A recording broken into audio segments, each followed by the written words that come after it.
Good morning students. Welcome to online classes of RL Academy. Social and Political Life, ये हमारी book चल रही है ना बच्चों. Social and Political Life में we are studying second chapter which is Understanding Secularism. Secularism क्या होता है बेटा?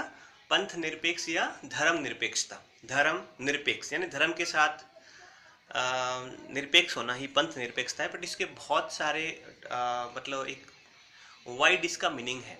ठीक है, which we will discuss in this chapter thoroughly. ठीक है, हम through the various audio classes हम इस चैप्टर के बारे में कुछ चर्चा पहले से ही कर चुके हैं. तो जो पॉइंट हमने डिस्कस कर लिए हैं वो उन पॉइंट्स में व्हाट आर द मेजर आप कह सकते हो इम्पोर्टेंट क्वेश्चंस. ठीक है, एग्जाम पॉइंट ऑफ व्यू से what are the important questions today we will discuss about this point. ठीक है, आज हम चर्चा किसके बारे में करेंगे कि जहाँ तक हमने चैप्टर ये पढ़ा है उसमें कौन कौन से क्वेश्चन बन सकते हैं और चैप्टर के बारे में भी थोड़ी सी हम चर्चा करेंगे. ठीक है ना. तो हमने एक पॉइंट तो पढ़ा व्हाट इज सेक्युलरिज्म, कि व्हाट इज सेक्युलरिज्म. इसकी बहुत स्वीट सिंपल सी आपको डेफिनेशन लर्न करनी है. हिंदी में तो है कि राज सत्ता से, ठीक है, या स्टेट से धर्म को अलग रखना ही पंथ निरपेक्षता है, धर्म निरपेक्षता है. ठीक है, तो सेकुलरिज्म की अगर आप डेफिनेशन लर्न करो, परिभाषा याद करो तो क्या है कि secularism refer separation of religion. ध्यान रखना, separation of religion from the state. हो गए ना, हो जाएगा ना याद कि सेपरेशन ऑफ रिलीजन यानी धर्म को सेपरेट करना किससे? फ्रॉम स्टेट से. Refer to secularism.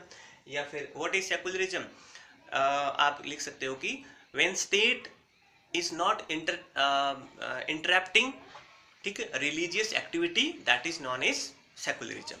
ठीक है, जब कोई स्टेट है, कोई राज्य है, यहाँ स्टेट से बच्चों मेरा मतलब किसी नेशन से है, देश से है, कंट्री से है. जब स्टेट धार्मिक क्रियाकलापों में मतलब दखल अंदाजी नहीं करता है, हम बोलते हैं ना अड़ंगा करना, मतलब ठीक है, वो धर्म निरपेक्ष होता है. ठीक है, ये तो होगी इसकी डेफिनेशन कि separation of religion from state is known as the secularism. दूसरा पॉइंट है what is it important to separate religious from state. ये बहुत इंपॉर्टेंट है कि धर्म को स्टेट से अलग क्यों रखना चाहिए, ये इंपॉर्टेंट क्यों है. देखो, इसके लिए हम छोटी सी चर्चा करते हैं. हर देश में अलग अलग धर्मों के लोग रहते हैं. ऐसा तो कोई देश है ही नहीं वर्ल्ड में जहां पर एक ही धर्म के लोग हों. ऐसा कोई है क्या? बहुत रेयर केस में ऐसा होता है. हर देश में अलग अलग धर्मों के लोग होते हैं. अगर नहीं भी होते, एक देश में एक ही धर्म के हैं, तो दूसरे धर्म के लोग वहां पर जाकर बसने लगते हैं, रहने भी लगते हैं. ठीक है, जरूरी नहीं कि वो परमानेंट सिटीजन के रूप में रहें, वो काम करने के लिए बिजनेस के रूप में भी जा सकते हैं ना. तो जब कोई राज्य, एक मान लो, एक इमेजिन करें कि किसी राज्य में हिंदू धर्म ज्यादा है, बाकी धर्मों की संख्या कम है. ठीक है, तो अगर कोई राज्य, कोई देश उस एक धर्म को मान्यता देगा, मान लो हिंदू धर्म को मान्यता दे दी, तो हिंदू धर्म क्या कर सकता है? वो दूसरे धर्मों के जो लोग हैं उनको परेशान कर सकता है, उनके जितने भी एक्टिविटीज है उनको अफेक्ट कर सकता है. कहीं पर अगर मुस्लिम्स धर्म ज्यादा है और दूसरे धर्म ज्यादा है, तो अगर उस स्टेट ने मुस्लिम धर्म को अपना धर्म मान लिया कि मेरा धर्म तो सिर्फ मुस्लिम ही है, तो दूसरे धर्मों के लोग को परेशान किया जा सकता है. तो ये इंपॉर्टेंट इसलिए है. इस टॉपिक पर हम बात करेंगे कि धर्म को स्टेट से अलग क्यों रखना चाहिए. पहला पॉइंट है बेटा, देखो, टू फंक्शन डेमोक्रेटिकली. ये क्वेश्चन बन सकता है. पहला क्वेश्चन तो समझ में आ गया होगा आपको. दूसरा क्वेश्चन ये है कि why is it important to separate religion from state, कि स्टेट से धर्म को अलग रखना जरूरी क्यों है. तो आप पॉइंट बना सकते हो. पहला, अगर किसी देश को डेमोक्रेटिक होना है, किसी देश को डेमोक्रेटिक होना है, लोकतंत्र बनना है, लोकतांत्रिक देश कहलाना है, तो इट इज इंपॉर्टेंट कि वह धर्म को, रिलीजन को should be separate from state. ठीक है, बात समझ में आ गई. दोबारा बोलता हूं, देखो, अगर किसी देश को अच्छी तरह से डेमोक्रेटिकली फंक्शन करना है, लोकतांत्रिक रूप से कार्य करना है, तो उससे जरूरी है कि वह धर्म को स्टेट से अलग रखे. ठीक है, तो इसको सिंपल आप कह सकते हो, it is important to function democratically for any state to separate of religion from state. ठीक है, दूसरा पॉइंट क्या बना है बच्चों, देखो, protect tyranny of minority from majority. तो इस टायरनी को आप मेजॉरिटी के साथ भी जोड़ सकते हैं या फिर माइनॉरिटी के साथ भी जोड़ सकते हैं। देखो, टायरनी क्या होता है बच्चों, टायरनी होता है किसी को पीड़ा देना, उत्पीड़न करना, परेशान करना, बेवजह तकलीफ देना। माइनॉरिटी क्या होती है, जो माइनर होते हैं, कम होते हैं, संख्या में कम, जिनको बोलते हैं हम अल्पसंख्यक। ठीक है, मान लो किसी देश में मतलब 10 लोग हैं, उसमें से 5 एक धर्म के हैं और 5 किसी 4-5 धर्मों के हैं। ठीक है, तो जो 5 हो गए एक धर्म के, वो तो क्या हो गए, मेजोरिटी, बहुसंख्यक, ज्यादा संख्या वाले। और जो 5 लोग बच गए जो अलग अलग धर्मों के, कोई सिख है, कोई ईसाई है, कोई मुस्लिम है, कोई बौद्ध है, वो क्या हो गए, माइनॉरिटी। बात समझो आप यहाँ से, अगर हम किसी धर्म को मान्यता दे देंगे कि ये हमारा धर्म है, बाकी हमारे धर्मों से कोई लेना देना नहीं है।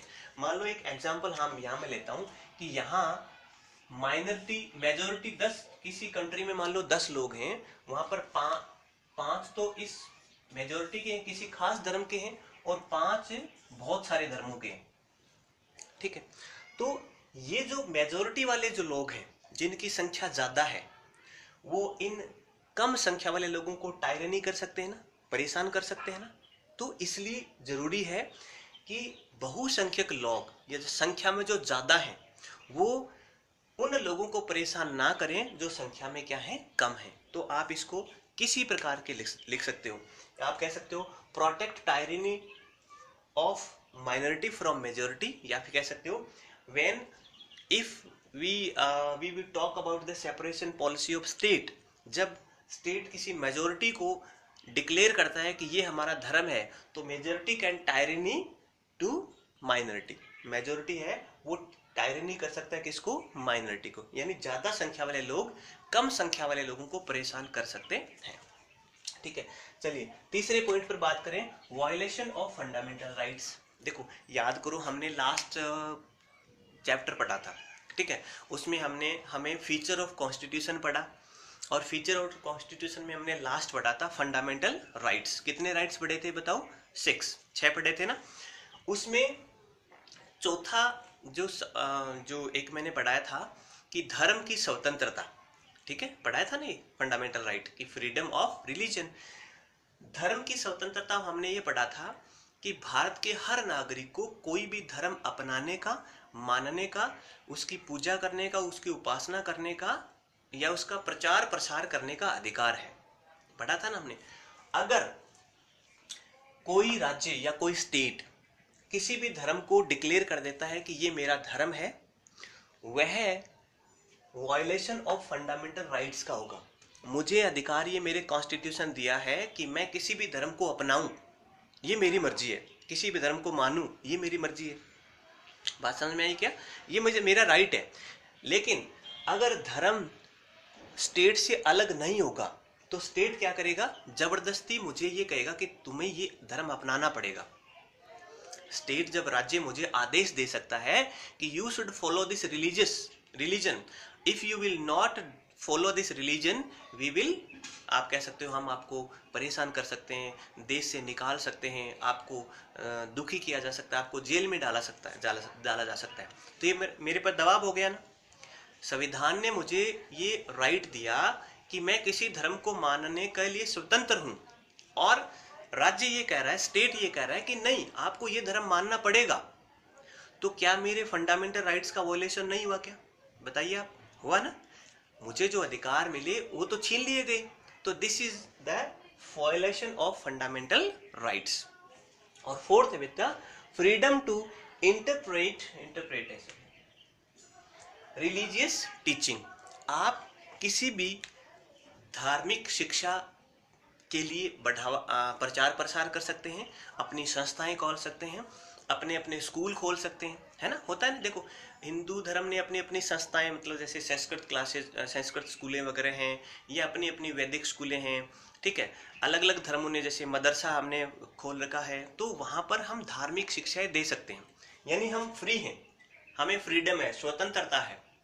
कब, जब रिलीजन स्टेट से अलग होगा, जब धर्म राज्य से अलग होगा। अगर धर्म राज्य से अलग नहीं है, when religion is not separate from state, we can't having freedom like this. We can't interpret our religious activities, we can't interpret our religious education, something like that. Understand ना? What ये आप पॉइंट बना सकते हो, इसमें 4 point हैं simple से। एक बार let's have a recap on this entire class कि रिलीजियस धर्म को स्वतंत्र, धर्म को स्टेट से अलग करने का फंडा क्या है, why we do need religious separate from state, हमें क्यों आवश्यकता पड़ी। तो अगर हमें डेमोक्रेटिकली फंक्शन करना है, लोकतांत्रिक रूप से काम करना है, सरकार चलानी है, वी नीड इट। अगर हमें protect tyranny of minority from majority करनी है, तो हमें धर्म को राज्य से अलग करना होगा। अगर हमें violation of fundamental rights, sorry violation तो मैंने समझाने के लिए लिखा था, अगर हमें फंडामेंटल राइट्स चाहिए तो हमें धर्म को स्टेट से अलग रखना होगा। और अगर हमें फ्रीडम चाहिए अपने धर्म का प्रचार करने के लिए, अपने धर्म का प्रसार करने के लिए, अपने धर्म को आगे बढ़ाने के लिए, ये मुझे राइट दिया गया संविधान ने, कॉन्स्टिट्यूशन ने, कि मैं अपने धर्म का प्रचार करूं, मैं अपने धर्म का प्रसार करूं, मैं अपने धर्म को बढ़ावा दूं, मैं अपने धर्म के लिए चंदा पैसे इकट्ठे करूं, अलग अलग मतलब बिल्डिंग्स बनाऊं, ये मुझे राइट्स है। तो अगर ये तभी पॉसिबल होगा जब रिलीजन है वो स्टेट से अलग होगा, सेपरेट होगा। बात समझ में आ गई क्या? इन दोनों क्वेश्चन को अच्छे से आपको पढ़ना है, समझना है, लर्न करना है। बहुत इंपॉर्टेंट क्वेश्चन हैं एज पर आप एग्जाम पॉइंट ऑफ व्यू से, ठीक है। Having any doubt feel free to text me, और कुछ समझ में नहीं आई तो मुझे बताते रहिए। मिलते हैं नेक्स्ट क्लास में, तब तक के लिए thank you, God bless you.